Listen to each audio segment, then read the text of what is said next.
آپ کا انتقال حضور کے اس دنیا پہ قدم رکھنے سے پہلے ہی ہو گیا تھا. ابھی شکم مادر میں تھے کہ حضرت عبداللہ کا انتقال ہو جاتا ہے. در یتیم پیدا ہوئے. 6 سال کی عمر میں ابوا کے مقام پر ریت کے ٹیلے آئے تو وہاں سیدہ آمنہ کی طبیعت خراب ہو گئی اور پھر لمحے بھی زندگی کے آخری ہیں.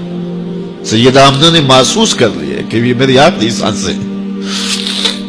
سیدہ پاک نے حضور کے سر پہ ہاتھ رکھا اور روتے ہوئے کہا کہ بیٹا ہر نئی چیز نے پرانا ہو جانا ہے، ہر باقی نے فنا ہو جانا ہے.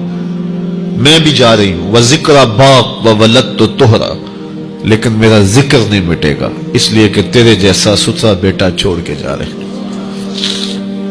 یہ آخری لفظ تھے سیدہ پاک کے کہ سیدہ آمنہ سلام اللہ علیہا کا انتقال ہو گیا. خیر حضور ماں سے لپٹ گئے. امی آپ آگے بولتی نہیں ہیں، لیکن خاموش ہو گیا تھا چمن بولتا. حضور نے وہیں پھر اپنی ماں کی تدفین کی. تدفین کے بعد ام ایمن کے ساتھ سواری پر بیٹھ جاتے ہیں اور چمٹ جاتے ہیں ام ایمن کے ساتھ، اور وہ جا کے حضرت عبد المطلب کے سپرد کر دیتی ہیں. تو حضرت عبد المطلب حضور کو آغوش میں لے کے بڑا روئے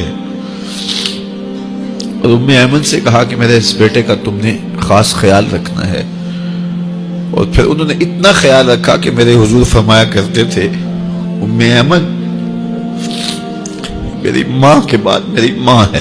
2 سال کے بعد حضرت عبد المطلب کا بھی انتقال ہو گیا. ابن حشام کے یہ لفظ سینہ چیرتے ہیں کہ جب امیر قریش کا جنازہ اٹھا تو سارا مکہ جنازے کے لیے امڑ آیا، لیکن لوگوں نے 8 سال کے ایک بچے کو دیکھا جو دیواروں سے لپٹ لپٹ کے رو رہا تھا. آج یہ سہارا بھی چھن گیا تھا. پھر چچا کی کفالت میں آئے. پھر ایک وقت آیا کہ وہ بھی اس دنیا کو چھوڑ گئے، اور اسی سال حضور کی اہلیہ کا انتقال بھی ہوا، اور اس سال کا نام عام الحزن، دکھوں کا سال رکھا. اہل مکہ نے جو سلوک کیا وہ کسی سے بھی مخفی نہیں ہے. پتھر مارے، گڑھے کھودے، کانٹے بچھائے، اجریاں ڈالی، اپنے گھروں کے کوڑے لا کے حضور کے گھر کے سامنے رکھ دیے.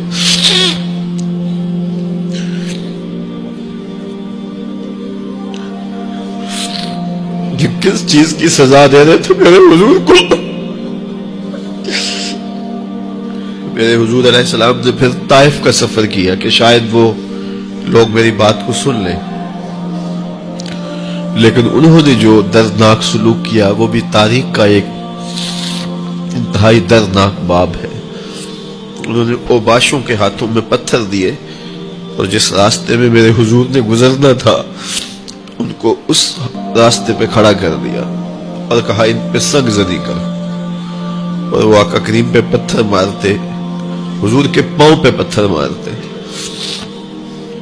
آقا کریم علیہ السلام پاؤں اٹھاتے تو وہ دوسرے پاؤں پہ مارتے. پھر حضور شدت درد سے بیٹھ جاتے تو ان کے 2 گھنٹے دائیں بائیں سے آگے بڑھتے اور حضور کو کندھوں سے پکڑ کے اٹھاتے، پھر سنگ باری کرتے.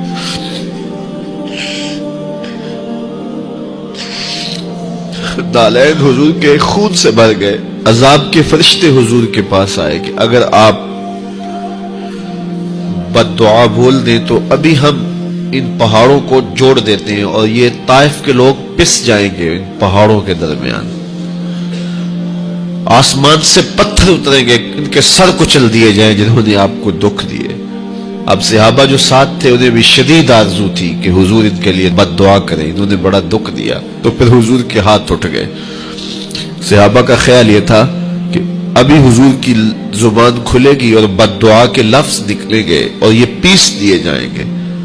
لیکن جب وہ لب کھلے، وہ پتلی پتلی گلے قدس کی پتیاں، وہ لبہائے دور جب کھلے تو لفظ کیا تھے؟ اے اللہ میری قوم کو ہدایت دے دے، یہ مجھے جانتی نہیں. اور کہا کہ مجھے ان کی نسلوں سے ایمان کی توقع ہے.